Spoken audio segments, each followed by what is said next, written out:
የኢትዮጵያ አየር መንገድ ሀገር ውስጥ ተርሚናል አገልግሎት ለጊዜው መቋረጡን አስታወቀም። የኢትዮጵያ አየር መንገድ በቦሌ ዓለም አቀፍ አውሮፕላን ማረፊያ የሀገር ውስጥ አየር መንገድ ማስተናገጃ ህንፃ ውስጥ ከመንገደኞች የሚሰበሰብ የሲጋራ መለኮሻ ላይተር ጊዜያዊ ማስቀመጫ ስፍራ ውስጥ ጭስ በመከሰቱ ተርሚናሉ አገልግሎቱን ለጊዜው ማቋረጡን አስታወቀም። አየር መንገዱ በወጣው መግለጫ ዛሬ ከቀኑ 6 ሰዓት ተኩል በቦሌ ዓለም አቀፍ አውሮፕላን ማረፊያ የሀገር ውስጥ መንገደኞች ማስተናገጃ ህንፃ ውስጥ ወደ በረራ ይዞ መግባት የሚከለከሉ ቁሳቁሶችን መከላከል ከመንገደኞች የሚሰበሰብ የሲጋራ መለኮሻ ላይተር ጊዜያዊ የማስቀመጫ ስፍራ ውስጥ ጭስ በመከሰቱ ለመንገደኞች ደህንነት ሲባል ህንፃው ለጊዜው አገልግሎቱን አቋርጧል ብሏል። በመሆኑም በዛሬው ዕለት ወደ ሀገር ውስጥ መዳረሻዎች የሚጓዙ መንገደኞች በዓለም አቀፍ መንገደኞች ማስተናገጃ ተርሚናል በኩል ወደ በረራቸው እንዲሳፈሩ አሳስቧል። ለተፈጠረው መጉላላት መንገደኞችን ይቅርታ የጠየቀው አየር መንገዱ ከነገ ጥር 29 2017 ዓ.ም ጀምሮ በተለመደው የሀገር ውስጥ ተርሚናል አገልግሎት ውስጥ መስጠት እንደሚቀጥል አስታውቋል። የሉሲ ቅሪታ አካል ለመጀመሪያ ጊዜ በአውሮፓ ሊጎበኝ ነው። የሉሲ ቅሪታ አካል በአውሮፓ ለመጀመሪያ ጊዜ በቼክ ሪፐብሊክ መዲና ፕራግ ሙዚየም ለጉብኝት ሊቀርብ መሆኑን የቼክ ሪፐብሊክ ጠቅላይ ሚኒስትር ፒተር ፌላ አስታወቁም። ጠቅላይ ሚኒስትሩ የሉሲ ቅሪታ አካል ለመጀመሪያ ጊዜ ወደ አውሮፓ ሊመጣ ነው ያሉ ሲሆን ከኢትዮጵያ ብሔራዊ ሙዚየም በውሰት ወደ ፕራግ ለማስመጣት መስማማታቸውን ገልጿል። ቅሪታ አካሉን በመጪው ሐምሌ ወር ለመጀመሪያው ጊዜ ለ2 ወራት የሚቆይና በፕራግ ብሔራዊ ሙዚየም በሚከናወነውና የሰው ልጆች አመጣጥና ቅሪታ አካል በሚል በተዘጋጀው ኤግዚቢሽን ላይም እንደሚታይ ጠቁመዋል። በኤግዚቢሽኑ ላይ የ3 ሚሊዮን ዓመት ዕድሜ ካላት ሉሲ በተጨማሪም የእሷና ታናሽ የሆነችው 100 ሺህ ዓመት ዕድሜ ያላት ሰላምም ለእይታ እንደምትቀርብ መግለጻቸውን ዘገባው አመላክቷል።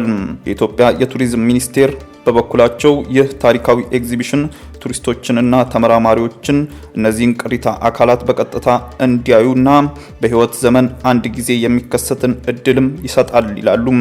ሉሲ አሁን ባለችበት ቅርጽ የጥንት ቅሪቶችን፣ ራስ ቅል፣ ቁርጥራጭና የዳሌና የጭን ክፍሎችም ይገኙበታል። ኢትዮጵያ ከ91 ሺህ በላይ የሰብል ዝርያዎችን በዘረመል ባንክ አስቀምጣለች ሲል ኢንስቲትዩቱ አስታወቀም። ኢትዮጵያ ከ91 ሺህ በላይ የዝርያና የናሙናዎችን በዘረመል ባንክ በማንበር በማስቀመጥ ከአፍሪካ ቀዳሚ መሆኗን የኢትዮጵያ ብዝሃ ህይወት ኢንስቲትዩት ገልጿል። ኢንስቲትዩቱ የአዝርትና ሆርቲካልቸር ብዝሃ ህይወት ምርምር መሪ ስራ አስፈጻሚ አቶ ውብሸት ተሾመ ኢፓድ እንደገለጹት ከቅርብ ዓመታት ወዲህ በዓለም አቀፍ ደረጃ የብዝሃ ህይወት ሀብት በጊዜ ሂደት እየተመናመኑ በተለይ የአዝርትና ሌሎችም ዝርያዎች መካከል በተለያየና በአዳዲስ ምክንያቶች እየጠፉ ይገኛሉ።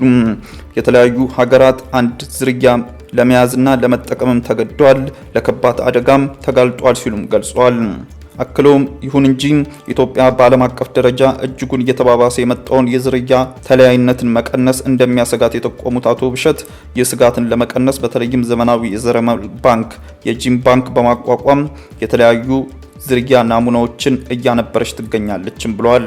በጂን ባንኩም ባለፉት 5 አስርት ዓመታት መላ ሀገሪቱ ከ91 ሺህ በላይ ዝርያ ናሙናዎችን ተሰብስበው እንዲቀመጡ መደረጉንና ይህንንም ከአፍሪካ አጠቃላይ 240 ሺህ ናሙና ብዛት አንጻር ከ1/3 በላይ መሆኑንም አስገንዝበዋል። በተጨማሪም የጂን ባንኩ የአደጋ ተጋላጭነትን በመቀነስ ረገድ ፋይዳው የጎላ መሆኑንና አንዳንድ ሀገራት በተለይም የተፈጥሮም ሆነ የሰው ሰራሽ አደጋዎች ምክንያት ሙሉ በሙሉ በሚባል መልኩ ሀብታቸውን ለማጣት መገደዳቸውን ያስታወቁት አቶ ብሸት ይህንን ስጋት ለማስቀረት በተለይም ተመሳሳይ ዝርያዎችን በተለያዩ አምሳያው ማዕከል ማስቀመጥ ተግባራትን ማከናወን ግድ እንደሚልም አስገንዝበዋል። ውድ ተመልካቾቻችን በዕለታዊው የዛሬ ውሎ ፕሮግራማችን ይዘንላችሁ የቀረብናቸው ዋና ዋና መረጃዎች እነዚህ ነበሩ። ከፕሮግራም ጋር አብሬያችሁ ቆይታ ያደረኩት እኔ አብዲስ አደፋር ነበርኩ። ከሌሎች የኬሎ ሚዲያ ፕሮግራሞች ጋር መልካም ቆይታም